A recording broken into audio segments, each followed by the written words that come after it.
Hi, welcome to this edition of On Tap, presented by FCSI The Americas. I'm Wade Kaler, Executive Director.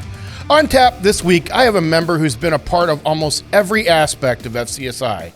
The list is way too long to review, so let me just mention a few of the things. He's the past FCSI Worldwide President, past FCSI The Americas Chair, past FCSI Educational Foundation Board President, and a member of the FCSI Council of Fellows. He's also one of the members who brought me on board by hiring my association management company and allowing me to serve as executive director of FCSI The Americas.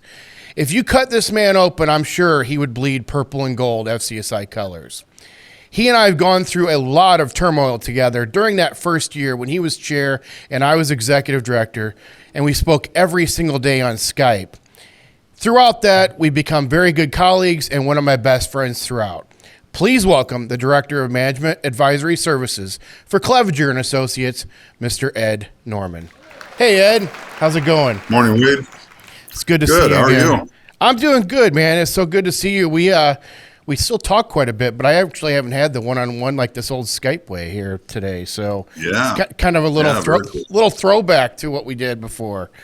Talk about those days, and I won't dwell on the past. I don't like to do that, but for people to understand, we literally, when we took over FCSI The Americas, it was in a little bit of a turmoil, financially, operationally, and people don't believe sometimes you and I joke about the fact that we talked almost every single day. It was almost every single day on Skype. Something was coming up. Talk a little bit about what as a new president, you had just taken over chair of FCSI The Americas. Tell me a little bit about what you went through that first year as chair. Well, it was challenging. It was very good. I enjoyed being able to assist the division and help restructure things in the TAD. Yeah. It was a little overwhelming, but at the same time, it was extremely challenging. Yeah, we had to redo bylaws, we had to redo operational procedures, financially we had to rebuild. It was a crazy, crazy time, but kudos to you with your leadership and the board that we had at that point. Everybody got together and we came out of that with flying colors, and happily now 10 years later we're financially very viable. We've spent more money on marketing and operational and everything else since that day. It's been 11 years though, which is hard to believe. It's been 11 years since that day. Yeah, it's been a long time. Let's talk a little bit about Ed. Tell me a little bit about your background, how you got your start being a food service consultant, and then we talked about you're the Director of Management Advisory Services. So tell us a little bit about what your day-to-day operations are like for Clevenger. Well, basically, I started, and I kind of remember Dick Eisenbarth's on tap session. Dick started in the industry at 11 years old. So did I. I started as a busboy at a Holiday Inn. I grew up and went through school for restaurant management, and then worked in the industry for several years in actual operations. At that point, then I moved into distribution. I was a sales rep for a broadline wholesaler, and then I went into management for them. After that, during that time period, I always thought, boy, I'd really like to be a consultant. I've seen a lot of operations. I've talked to a lot of owners, and it kind of put some drive in me to pursue a career in consulting. But I was still very young. I was in my early 20s, mid 20s, and I decided, well, it's going to be hard for a 25-year-old kid to go out and start consulting on operational management. So I went and decided, I'm going to wait a few years. Well, then, as life has it, we started having children, and with 3 children, it was challenging just to do my regular job in the distribution world. But finally, at the age of 45, when my daughter was in college and my 2 sons were in high school, I decided to start going out and moonlighting and picking up clients for consulting. However, it was about design consulting, not management advisory. I had done some management advisory consulting all throughout my days in the trenches as a distributor. So it felt real natural for me to lead into design. I was always very fond of design. So in high school, I had taken drafting courses, so I was real comfortable hand drawing things. And then because of a couple of years that I moved out of the industry, I was in a company where we sold AutoCAD, we sold solid modeling, 3D programs, and I got familiar with that. Yeah. So anyway, I'm a self-taught AutoCAD guy. The first design job that I ever did, I did on the board. I hand drew it, and it was a pain. And I just said, I'm not going to go down that road again. Yeah. So I got the AutoCAD LT version, and I started learning how to use it. So by the time I did my second design job, I was already able to run AutoCAD. Nice. So it was challenging. I really enjoyed it, though. And so then what I started to do is combine my management knowledge, operational knowledge in working with my clients on design. Yeah. And consequently, 1977 or 1997, I decided to go ahead and hang my shingle out and do my thing. Nice. So with Clevenger Associates, what are there things that you focus in on mostly for the firm, or are you kind of got your hands on a little bit of everything? Well, I'm really more design than I am management advisory. Okay. But I've done work for our other offices in management advisory. But typically here in the Midwest, I work, with Eric and our other associate here, Tom Domek. I work with them on all of our design projects coming through the Midwest office. So we'll call it semi-retired now. I know that you've been trying to retire for a couple of years. So is there do you get to choose what projects you work on now, or does Brent and Eric just tell you, hey, you're going to work on this now? Or do you have a little say as being semi-retired, or are you still just being done what you're told? Brent doesn't tell us what to do out here. Okay. We're on our own little island. So generally speaking, I do larger projects, and then I dish off the smaller jobs to Eric. Not that his jobs are small by any means, but the most recent ones that I've done are pretty good size. Yeah. What's we talked about Eric and Brent and everybody, and both of them have been on our show, but the whole Norman crew has been deeply involved in the food service industry. Like I said, we've met your son Eric, who is the current chair of FCSI the Americas in season 1, and you've also got your other son Ryan, who's a consultant services liaison for Alto-Shaam manufacturer.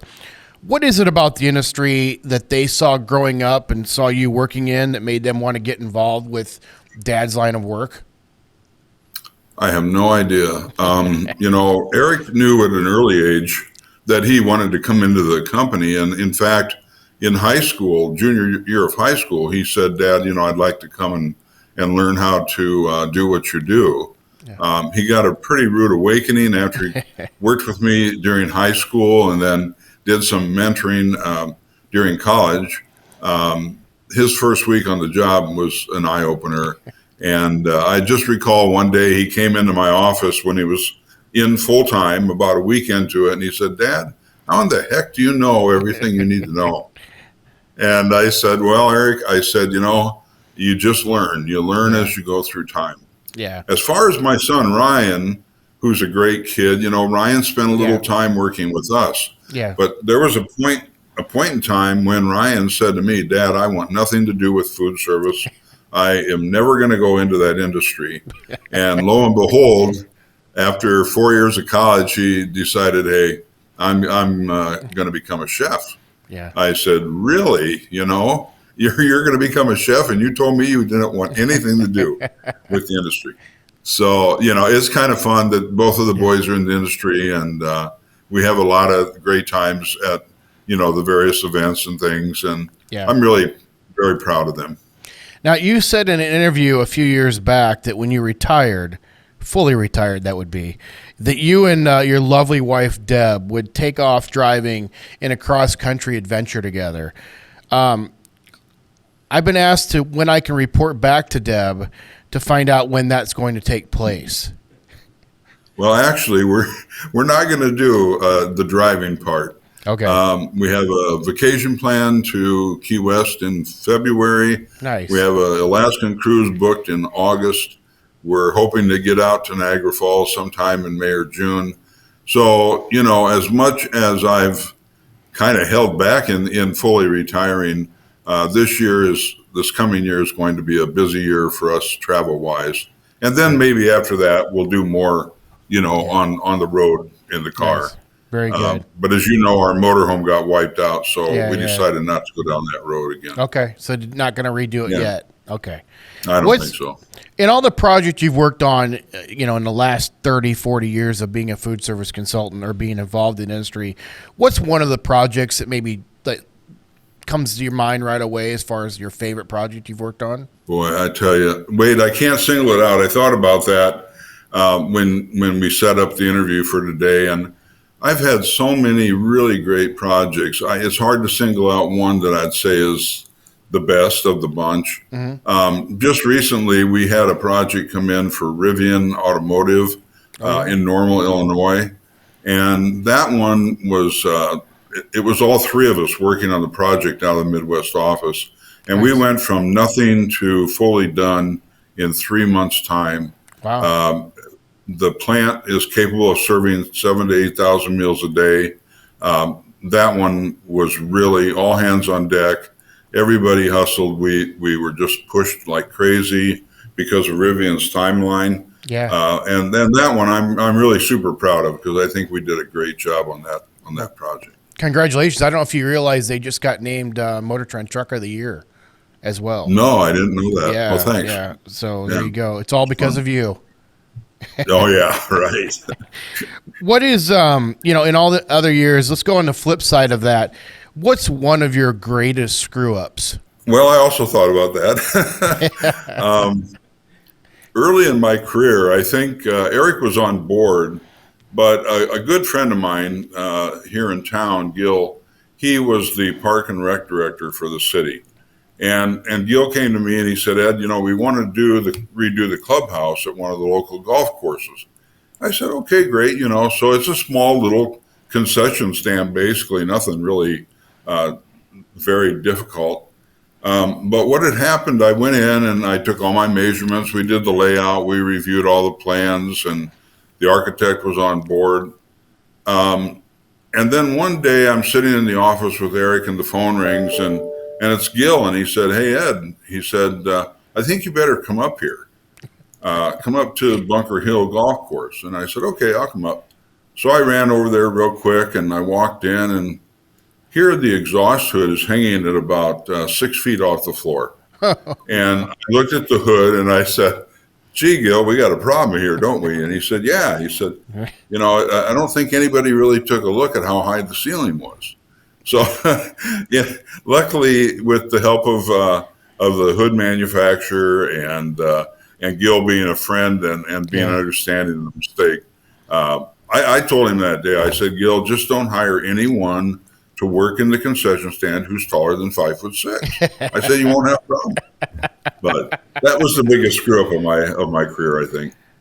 Yeah, another thing you've done, I know over the years, a lot of people have talked to me about the fact you've been very generous with giving people time and energy, almost like a mentor, maybe not in the official capacity, but just somebody that everybody felt comfortable enough to come to for advice. So if you were talking to a student or somebody that's looking to do a career change, what's one piece of advice you would give them about becoming a food service consultant?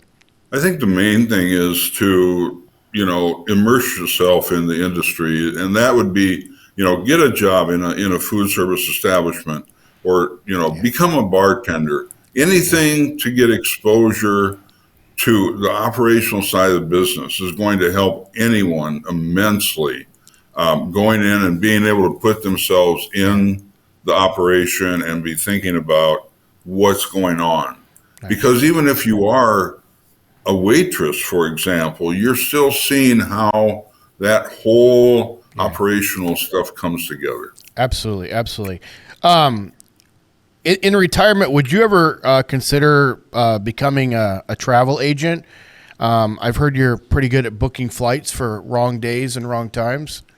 So, Yeah, I've been known to book a year out and then suddenly realize it on the day of travel. That happened to me once. I'll never live it down. the last question I've got for you is: you've been involved, as I said before, and I can't even go into all the committees. You've gotten service award from FCSI. You're the highest honor at Council of Fellows. You've been president of everything. Many committees and task forces. What is one piece of recommendation you give to anybody that's a member of an association on how to get involved and then what it means to get involved when you do that? I've really enjoyed it. I've met many people around the world that are now friends of mine or, really close peers that I can talk to. The involvement's been just awesome. I can't explain it. I joined in 1997 and I became a member of the Educational Foundation Board in 1998. And from then on until now, I'm still involved and have been all the time for 20 some years. It's just very fulfilling for me. I like the challenge. I probably lost money by being involved in FCSI because I don't have to bill hours. But no, I've enjoyed it. It's been fun. Well, I can tell you as a staff member and the chief staff officer for FCSI, the Americas, we are eternally grateful. I mean, to not just you, but any volunteer that gets involved and dedicates the time and the energy like yourself. It makes our jobs as staff so much easier and so much more enjoyable. So thank you from this association as well as not only being a go-to person for us as staff, but also, like I said before, becoming a very good friend along the way. So yeah. Well, it's all about the people, and we've become successful as a division because of so many people that are so involved. Yeah. And I think that speaks so highly for a lot of our members who aren't, they're not afraid to do a little extra work, go the extra mile, and it's really proven that over the last 11 years. Well, Ed, that's all the questions I've got for you today. But before we let you go, as you know, with On Tap, I like to end each episode with some fun questions. So I've got a few questions to go through for you that are pretty quick and easy, I think. First question is, would you rather have the ability to move things with your mind or the ability to read minds? I think the ability to read minds. Okay. Would you rather be forced to sing along with or dance to every single song you hear? Sing along. I love to sing along. In the car, I sing along all the time. With that baritone bass, I'm glad I'm not a part of that. Would you rather be chronically underdressed or chronically overdressed? Chronically overdressed. Would you rather have universal respect or unlimited power? Universal respect. Would you rather never be able to go out during the day or never be able to go out during the night? I guess never being able to go out during the night. Would you rather lounge by the pool or lounge by the beach? Pool. I hate sand. But my wife loves it, so I end up at the beach anyway. Yeah. We know that. Who's going to win that argument every time? Exactly. Would you rather wear the same socks for a month or the same underwear for a week? I think I'll take the socks. Okay. Would you rather spend a week in the forest or a night in a haunted house? The forest. I'm a baby. I don't like horror movies or things like that. Rather get a paper cut every time you turn a page or bite your tongue every time you eat? Ooh, ouch. I think the paper cut would be the way to go. Okay. This is a little bit of a trickier one. Would you rather sip aviation gin with Ryan Reynolds or Hermano tequila with Dwayne The Rock Johnson? Ooh, I think I'd have to go with The Rock. Yeah. Okay. Would you rather have skin that changes color based on your emotions or tattoos that appear all over your body depicting what you did yesterday? I'm going to have to go with the The tattoos. Okay. That's crazy. Would you rather be beautiful and stupid or unattractive and a genius? What about unattractive and stupid? I mean, I would fit that. I think I'd just go unattractive. Okay. Would you rather only eat pizza for a year or not be able to eat any pizza for 5 years? I could eat pizza for a year. I like pizza. Would you rather give up cursing forever or give up desserts for 5 years? Dessert, give up dessert. And the last one, would you rather go backstage with your favorite band or be an extra on your favorite TV show? Be an extra on a TV show. What's one thing about Ed nobody would ever guess? That I love to feed birds. Yeah, I go through about $700 to $1,000 worth of bird food every year. My wife and I feed the birds year round. Ed, how can people find out more about you and Clevenger Associates? Very easily. You can go to the World Wide Web, ClevengerAssociates.com, Okay. and that'll take you into our website. Or you can reach us. You can reach me, Ed, at ClevengerAssociates.com. Well, that wraps up this edition of On Tap, presented by FCSI the Americas. A huge thank you to Ed for joining us today. We couldn't do this without members like you. If you enjoyed today's episode, make sure to subscribe to the show wherever you find your favorite podcasts, and turn on those notifications so you don't miss out on any future episodes. But until then, cheers.